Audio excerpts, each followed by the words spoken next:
Assalamualaikum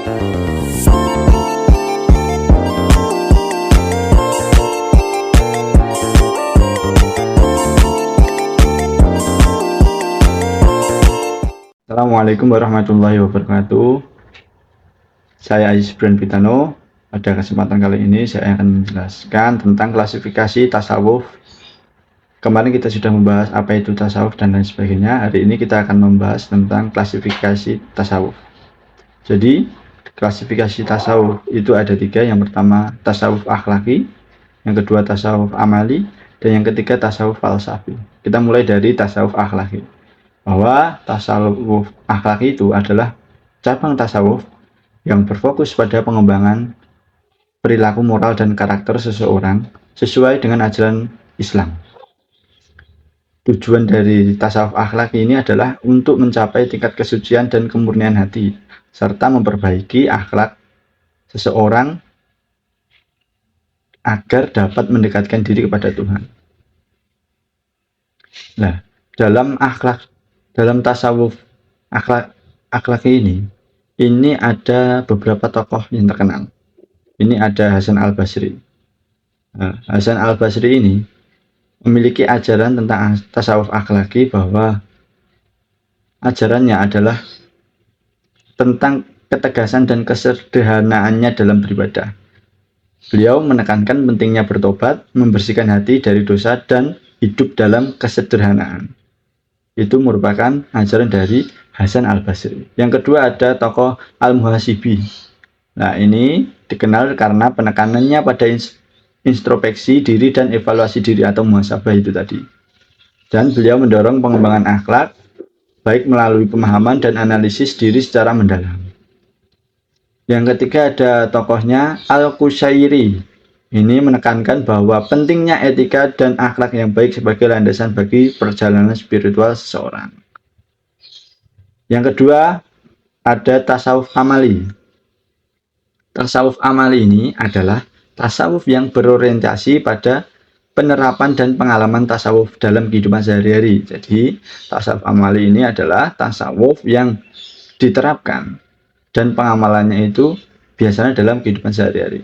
Nah, secara tidak langsung, tasawuf ini bergerak di atas dua terapan, yaitu tataran konseptual teoritis sebagai landasan filosofis dan tataran praktis sebagai dimensi terapan dari ilmu tasawuf. Dan tasawuf ini menekankan kepada perilaku yang baik dan juga diharapkan dapat menata kehidupan manusia dan menunjukkan jalan kepada Tuhan. Ini ada beberapa tokoh yang terkenal dari tasawuf amali ini, yaitu pertama ada Abdul Qadir Al-Jailani. Ini merupakan pendiri tarekat Qadariyah dan beliau dikenal sebagai tokoh tasawuf yang menekankan praktik amal dan ibadah dalam kehidupan sehari-hari. Beliau juga menekankan tentang pentingnya keikhlasan dalam beribadah dan beramal. Yang kedua ada Junaid Al-Baghdadi. Beliau menekankan tentang pentingnya hidup sederhana, disiplin dalam beribadah, dan menjaga hati dari sifat-sifat buruk. Dan Al-Baghdadi ini juga mendorong pengembangan niat yang ikhlas dan pengendalian diri dalam menjalankan ibadah.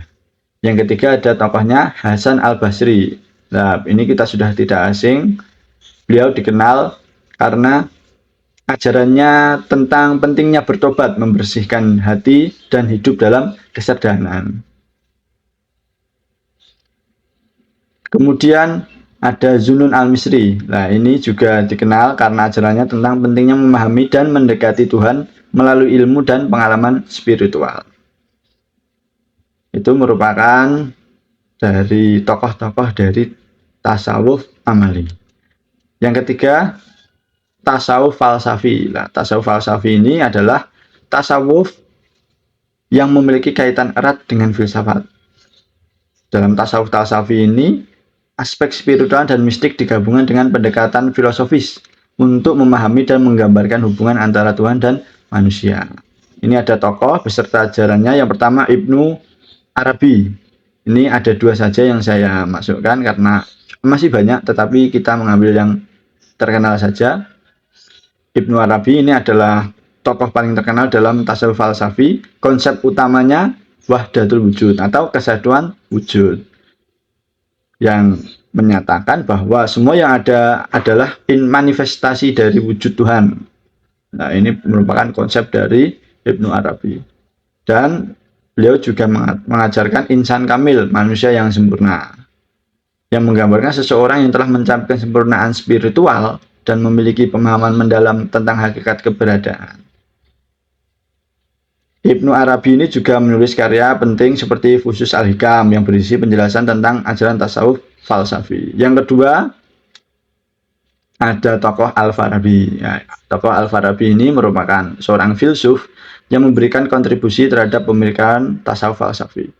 Beliau juga dikenal sebagai filsuf, dan Al-Farabi ini mengeksplorasi hubungan antara filsafat dan tasawuf, terutama dalam hal pengembangan pemahaman tentang hakikat Tuhan. Nah, begitulah tentang tasawuf, klasifikasi tasawuf.